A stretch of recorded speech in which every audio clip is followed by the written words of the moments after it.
89.1 FM Rich Radio Hashtag Surmount Kalangitan Ka-Heaven.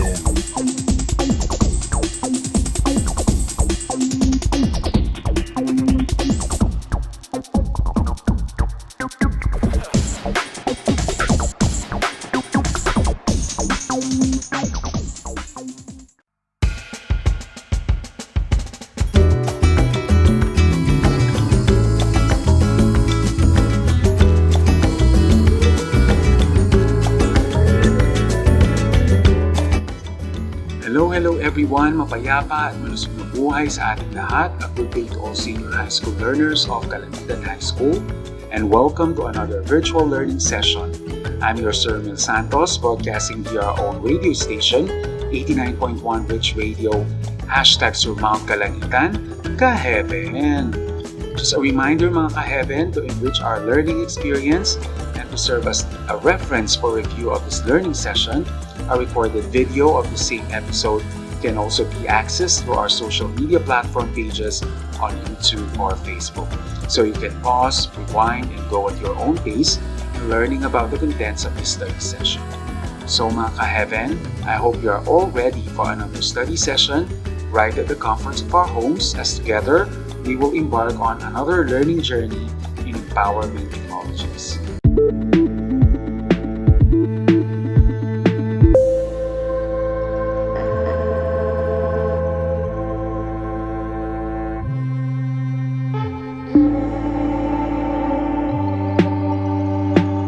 Now have your paper and pen handy for note-taking along with your self-learning module and devices. Set your mind and heart, have yourselves feeling comfortable and focused to get the most out of learning from today's topic. For this learning episode, we will be exploring Information and Communication Technology, or ICT, as platform for change.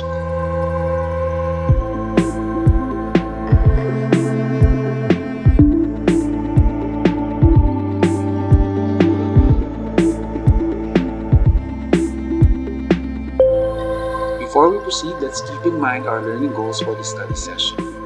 At the end of the lesson, you will be able to determine the importance of ICT as a platform for change, recognize the events that ICT helped realize, and utilize prior ICT knowledge in planning a campaign using online resources. So these learning goals can definitely be achieved by listening attentively to our discussion, as well as from reading and performing the task on your self-learning module. And should you have questions, you could always reach me out at my personal Facebook Messenger account. Today's topic is about ICT as platform for change. Apparently, there would always come a time at certain moments in our life we would hope to see change in our situation, be it in our relationships, economic status, academic performance, or even in our physical appearances. There would always be those moments we would hope, wish, and strive for change, both in our personal life, the environment that surrounds us, or even a massive change to the whole world. Such as in this time of pandemic, it's our fervent prayer and wish to wake up one day that the situation has changed for the better. And indeed, when we hope and strive for change, a major part of it is we'll look for a venue or a platform where we can have our voices be heard for the changes we want to take place. In this module, we will be talking about how ICT had contributed and continues to contribute to serve as a platform for change, particularly related to social issues in our society as Filipinos. More often than not, when we strive for change, it's as if we believe in a certain cause, or what we call advocacy, that we want people to also believe in or to take part of it, so we could see the changes we want to take place and see them unfold right before our very eyes. Alright, so let's begin exploring what you have there in your module. First, let's talk about what is advocacy. So in your module, advocacy is defined as the act or process of supporting a cause through an activity carried out by an individual or group that aims to influence decision within political, economic, and social institutions. Examples of advocacies could be about anti-bullying, gender equality, or it could be about an advocacy that helps the homeless people. Doing charity work is an advocacy.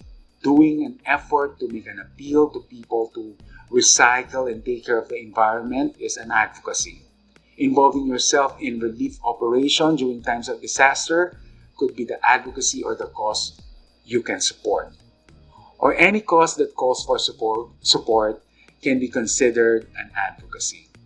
I think the most common advocacies are the awareness campaigns, or if you are familiar with breast cancer awareness, and among others that are non-profit in nature, meaning the group of people or an individual organizing these advocacies are not really earning any revenue from them. Advocacies are essentially campaigns or projects that call for support of people either to take part or join these projects, or simply to take part by giving their share of monetary support, taking part by giving donations. So again, the goal of any advocacy is to generate support or to influence decisions. And of course, when you call for support or if you want to influence decision, you will need a platform or a venue that will allow you to be heard or that will let people know about your advocacy. And that sets the relevance or the value that ICT could bring in to make people pay attention to your advocacy. ICT, particularly through social media, has made it really accessible and easier nowadays to establish and have advocacies be known to public and to even know instantly what they think about your advocacy, say through their comments on your advocacy you posted on Facebook. Not only ICT gives you that opportunity to promote your cause and instantly connect or communicate to people that makes it easy for collaboration, but it gives you a lot of options to present your advocacy in a way that it will capture attention, such as when you make a YouTube video that features your advocacy, or when you create a visually appealing poster through ICT productivity tools, such as through the use of a photo editing app. So it just goes to show how powerful the impact of ICT is, not only in generating support for an advocacy, but since ICT has become more interactive than ever, particularly since the advent of social media, it made it possible to exchange and share ideas that makes ICT a perfect platform for change. Alright, next to be discussed is global digital divide. Global digital divide is an economic and social inequality with regard to access to, use of, or impact of information and communication technologies. In other words, global digital divide refers to the differences in the way people get to access and use ICT. For example, like in our case, here in Kalangitan High School, not all students have laptop, mobile phone, or even a radio to have the opportunity of listening or watching this virtual lesson. As a result, this causes a division or the phenomenon called digital divide between the students who have and does not have access to ICT devices, thus causing inequality regarding access and use of ICT. The problem of digital divide is a global phenomenon, or it is an issue in any part of the world.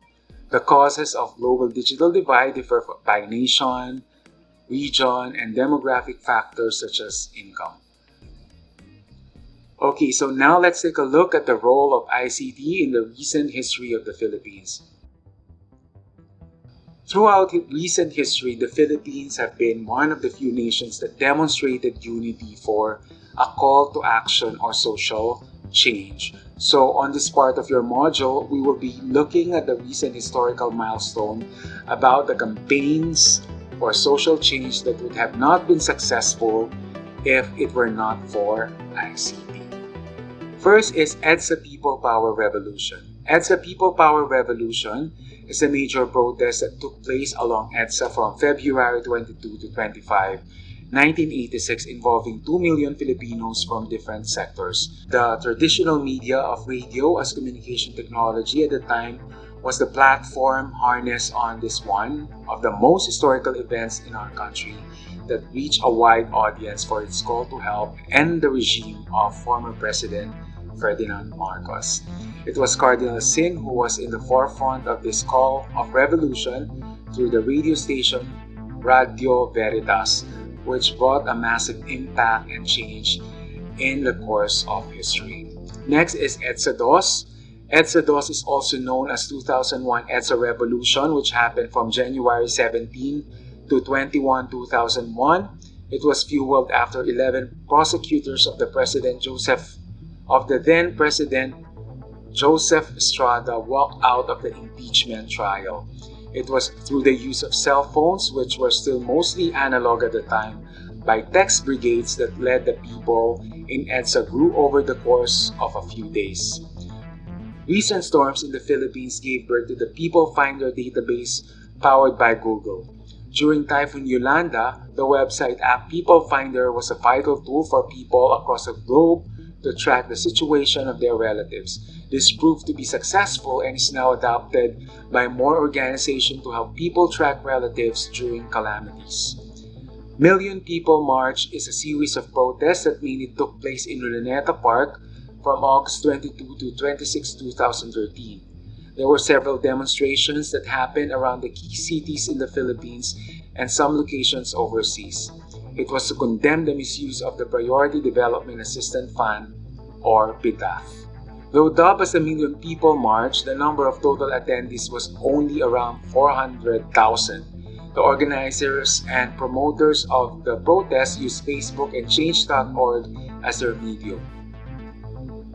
Okay, so those are the historical events in our society that brought about social change, which were not made possible if information and communication related technologies were not utilized. Now, let's take a look at what development communication is. Development communication has been alternatively defined as a type of marketing and public opinion research that is used specifically to develop effective communication or as the use of communication to promote social development. As discussed earlier, the goal of any advocacy is to generate support or to influence decision. And in order to carry out generating support, you will need a platform or a venue that will allow you to be heard or that will let people know about your advocacy, such as the social media. So granting that we have social media at our disposal to disseminate the information about our advocacy, materials or resources to promote our advocacy should need to be produced first, right? Before you even post or publish them online, such as a poster, infographic, or a video clip maybe.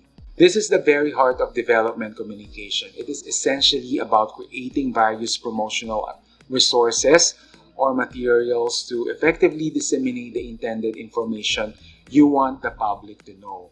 ICT has become an indispensable tool in creating development communication materials such as blogs, digital media like digital poster and video, or through the use of social media platforms, websites, and apps in disseminating and promoting any social cause that you support. Alright, so let's now talk about digital citizenship. Digital citizenship refers to the utilization of information technology in order to engage in society, politics, and government. Digital citizenship includes the following principles: engage positively, know your online world, and choose consciously. Let's discuss each one of them. Engage positively. Engaging positively as a digital citizen is when you respect the rights of others to participate and have an opinion. Not only you respect others' opinion, but you practice the good deed of asking permission, such as before tagging other people or posting their photos if you need to do so. To engage positively as digital citizens means being responsible as well, such as taking the effort to report offensive or illegal content. There's no room for being passive if you want to positively engage as a digital citizen. It's your duty to stand up and speak up against cyberbullying if deemed necessary, which is one way of protecting your friends of getting harassed online. Or you may opt not just respond to hurtful or nasty comments, but taking the action of blocking them and report cyberbullying. It is also important that you speak to your parents when you experience upsetting online experiences. Know your online world. Learn how new skills will help you explore the online world, recognize online risks and how to manage them, look out for suspicious emails and scams, and use secure websites for financial and retail services. The most vital thing is to practice keeping your password secret, strong, and unique. And lastly, know how to report bullying behavior on social media sites. Choose consciously. Choose privacy and security settings carefully and check them regularly. Choose friends wisely online because not everybody online is who they claim to be. Regularly review your connections and remove people if deemed necessary. If you have made a mistake, apologize and take down offensive material as soon as possible. Moving on, let's take a brief look at the 9 elements of digital citizenship. These are digital access, digital commerce, digital communication, digital literacy, digital etiquette, digital law, digital rights and responsibilities, digital health, digital security. Let's quickly go through each one of them. Digital access is perhaps one of the most fundamental blocks to being a digital citizen. However, due to socioeconomic status, location, and other disabilities, some individuals may not have digital access, and that leads to digital divide, which what we have discussed earlier. Digital commerce. This is the ability for users to recognize that much of the economy is regulated online. It also deals with the understanding of the dangers and benefits of online buying, using credit cards online, and so forth. As with the advantages and legal activities, there is also dangerous activities such as illegal downloads, gambling, drug deals, pornography, plagiarism, and so forth. Digital communication. Digital communication deals with understanding the variety of online communication mediums such as email, instant messaging, FB Messenger, the variety of apps, and so forth.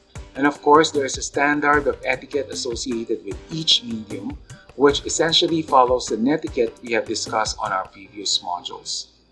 Digital literacy. Digital literacy deals with the understanding of how to use various digital devices. It is the ability and knowledge needed to learn and teach using technology tools. Digital etiquette. This is the expectation that various mediums require a variety of etiquette. Certain mediums demand more appropriate behavior and language than others. Digital law. This is where enforcement occurs for illegal downloads, plagiarizing, hacking, creating viruses, sending spams, identity theft, cyberbullying, and so forth. Digital rights and responsibilities. This is the set of rights that digital citizens have, such as privacy, speech, and so forth. Digital health. So most, if not all of us, are already digital citizens. We must be aware of the physical stress placed on our bodies by internet usage. We must be aware to not become overly dependent on the internet, causing eye strain, headaches, stress problems, and so on. Digital security. This simply means that citizens must take measures to be safe by practicing using difficult password, virus protection, backing up data, and so forth.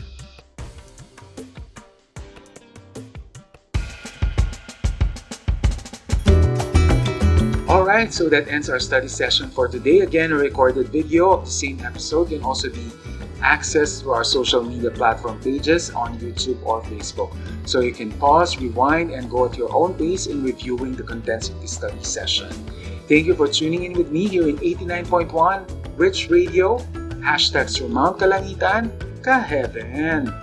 Again mga Ka-Heaven, I am your Sir Mel Santos, and I hope what you learn in this virtual study session will help you answer all the tasks and activities in your module with more ease and better understanding. And it's always a good practice to refer to the table of contents so you won't miss out an activity or task. Carefully read instruction for each task or activity. And if you have questions, you can always drop me a message on my personal Facebook Messenger account. Have a great day and bye for now mga Ka-Heaven. 89.1 FM Rich Radio #Surmount Kalangitan Ka-Heaven.